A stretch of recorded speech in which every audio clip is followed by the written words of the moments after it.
Nabi kita Muhammad Shallallahu Alaihi Wasallam ialah utusan Allah kepada sekalian manusia yang membawa agama Islam. Beliau berbangsa Arab, suku Quraisy dan keturunan Bani Adnan. Ayah beliau Abdullah bin Abdul Muthalib. Ibu beliau Aminah binti Wahab. Nasab keduanya bertemu di datuk yang kelima, yaitu Kilab. Ayah beliau meninggal ketika beliau sedang dalam kandungan. Nabi dilahirkan di Mekah pada tahun Gajah. Ibu Nabi wafat ketika beliau berumur 4 tahun dan dikebumikan di Abwa. Kemudian Nabi SAW diasuh oleh Ummu Aiman, pelayan ayah beliau. Kakek Nabi SAW, Abdul Muthalib, mendidik beliau sesudah ibunya wafat, dan Abdul Muthalib wafat ketika Nabi SAW berumur 8 tahun. Kemudian paman beliau SAW yang mengasuhnya. Ketika kecil Nabi SAW mengembalakan kambing orang-orang Makkah. Beliau berlayar ke Syam bersama pamannya pada umur 9 atau 13 tahun. Beliau dilihat oleh seorang pendeta bernama Buhairo yang mengetahui tanda-tanda kenabian Muhammad SAW. Nabi pergi ke Syam kedua kalinya ketika berumur 25 tahun dengan membawa dagangan Siti Khadijah. Siti Khadijah adalah perempuan yang mempunyai kekayaan dan kemuliaan akhlak. Ikut bersama beliau SAW pelayan yang bernama Maisarah.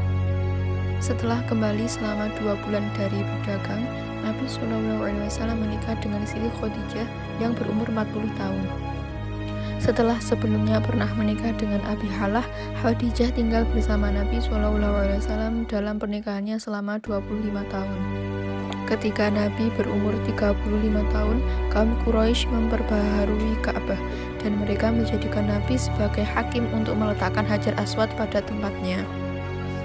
Lalu Nabi SAW melakukan hal tersebut dengan bijaksana sehingga tidak terjadi perselisihan di antara suku atau kabilah-kabilah. Nabi sangat populer di kaumnya dengan sifat-sifat terpuji seperti benar, jujur, amanat, sabar, malu, rendah hati, sehingga mereka memberi beliau gelar Al-Amin atau orang yang dapat dipercaya. Kaum beliau sangat mencintai dan menghormati Nabi dan Allah menjaga beliau dari perbuatan kaum jahiliyah. Ketika hampir umur beliau 40 tahun, mulailah Nabi menyukai mengasingkan diri dengan melakukan ibadah di Gua Hira menurut tuntunan agama Nabi Ibrahim alaihissalam. Allah utus Rasulullah SAW kepada manusia ketika berumur 40 tahun, wahyunya dimulai dengan mimpi yang baik. Sebelum diturunkannya Nabi, bangsa Arab selalu bertengkar. Golongan tertentu memerangi golongan yang lain. Umumnya mereka adalah orang yang musyrik dan mereka membunuh anak laki-laki dan anak perempuan mereka. Nabi SAW mulai mengajak secara sembunyi-sembunyi terlebih dahulu dan mengajak kerabat beliau tentang tauhid, persatuan dan berkasih sayang terhadap manusia yang lemah. Orang yang pertama-tama beriman adalah Siti Khadijah, Abu Bakar As-Siddiq, Ali bin Abi Thalib, kemudian Abu Bakar mengajak sahabatnya seperti Utsman bin Affan dan Zubair bin Awam. Kemudian mereka beriman kepada kenabian beliau. Sesudah selama 3 tahun Nabi mengajak dengan sembunyi-sembunyi, beliau kemudian diperintahkan untuk terang-terangan. Lalu Nabi kumpulkan kaumnya yang mengabari mereka tentang azab akhirat. Ketika turun ayat wa andir ashiratakal aqrabin, beliau kumpulkan kerabat dan keluarganya untuk menyampaikan wahyu dari Allah dan dijawab ajakan tadi dengan jawaban yang buruk oleh Abu Lahab. Kaum Quraisy pergi kepada paman Nabi yang kedua kalinya meminta agar Nabi berhenti memaki berhala mereka. Tetapi mereka tidak kuasa mencegah Nabi. Di sisi lain Nabi tetap menyiarkan hal itu. Kaum Quraisy pergi ketiga kalinya ke paman Nabi meminta supaya ia menyerahkan Nabi.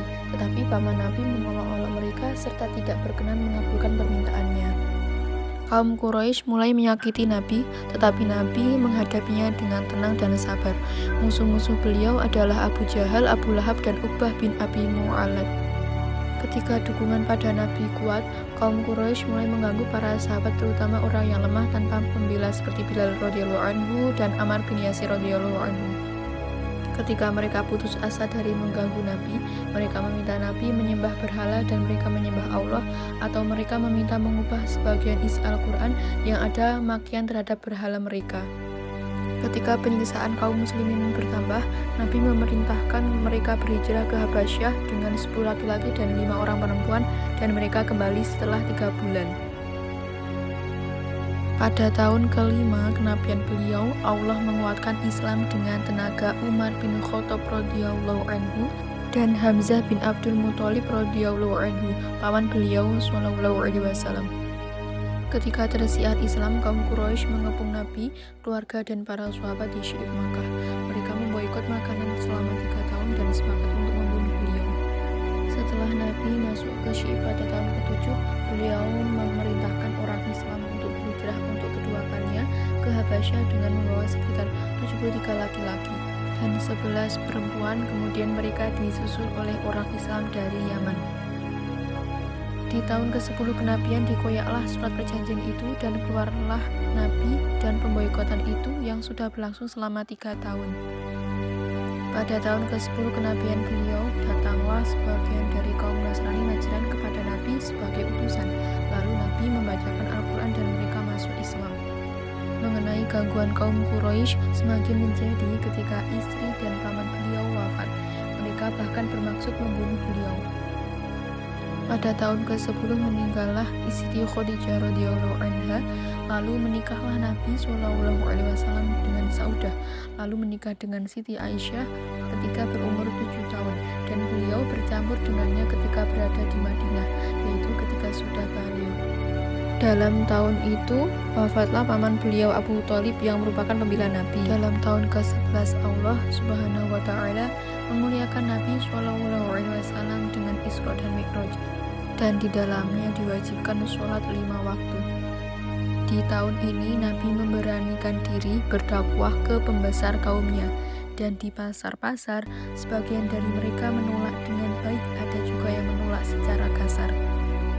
Di tahun ini 6 orang dari Yasrib masuk ke Mekah untuk berhaji, lalu mereka masuk Islam dan mereka menyairkan Islam di kaumnya. Terdengarlah nama Nabi sallallahu alaihi wasallam di Madinah. Di tahun ke-12 datanglah 12 orang laki-laki dari Madinah. Mereka bermubaya'ah kepada Rasulullah di Aqabah, lalu mereka pulang dengan menyiarkan Islam pada kaumnya. Di tahun ke-13 datanglah 73 laki-laki dan 2 orang perempuan kepada Nabi untuk bersumpah setia di Aqabah yang kedua kalinya. Lalu mereka kembali ke Madinah menyiarkan Islam dengan lebih pesat. Ketika penduduk Madinah memeluk Islam, penduduk Mekah kian gencar menyiksa Rasulullah dan para sahabat. Karenanya Rasulullah memerintahkan mereka untuk berhijrah ke Madinah dengan bertahap secara rahasia. Rasulullah dan Abu Bakar mengambil keputusan untuk berhijrah dan keduanya menyiapkan kendaraan. Ketika Nabi keluar dari rumahnya, mereka tidak mengetahui hal tersebut sampai dengan Nabi dan Abu Bakar sampai di Gua Hira dan bersembunyi di sana. Waktu pagi hari, kaum Quraisy mencari keduanya sampai ke gua di mana Nabi dan Abu Bakar bersembunyi. Sangat dekat, tapi Allah melindungi mereka sehingga orang musyrik kembali dengan tanpa hampa. Saking gencarnya pencarian, mereka menjanjikan hadiah 100 unta bagi yang tahu di mana Rasulullah SAW berada. Setelah 3 malam, keluarlah Nabi dan Abu Bakar dari gua.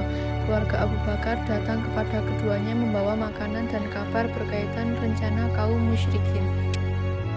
Keduanya kemudian pergi dengan seorang penunjuk jalan untuk keluar dari Makkah dan diikuti oleh Suraqah bin Malik, akan tetapi usaha Suraqah tak membuahkan hasil. Pada 2 Rabiul Awal, Nabi dan Abu Bakar sampai di Quba dengan selamat dan tinggal di sana selama 22 hari. Dan di waktu itu pula Rasulullah mendirikan Masjid Quba, masjid yang didirikan untuk berbakti. Keluarlah Rasulullah dari Quba menuju Madinah dan beliau dikerumuni oleh kaum Ansor dan Muhajirin. Nabi sholat dan berkhutbah Jumat dalam perjalanannya. Beliau diterima oleh kaum Muhajirin dengan sangat meriah penuh sukacita. Rasulullah singgah di rumah Abi Ayyub Al-Ansori dan mempersaudarakan antara kaum Muhajirin dengan kaum Ansor dalam persaudaraan Islam. Rasulullah mengutus orang yang mencari keluarganya yang masih tertinggal. Kemudian mereka datang dengan Abdullah bin Abu Bakar radhiyallahu anhu. Ternyata didapatilah orang musyrik Mekah menindas kaum muslimin yang masih ada di sana dan yang mau berhijrah. Kemudian mendengar hal tersebut, Nabi SAW mendoakan mereka, dan disinilah awal mulanya kunut dalam sholat subuh.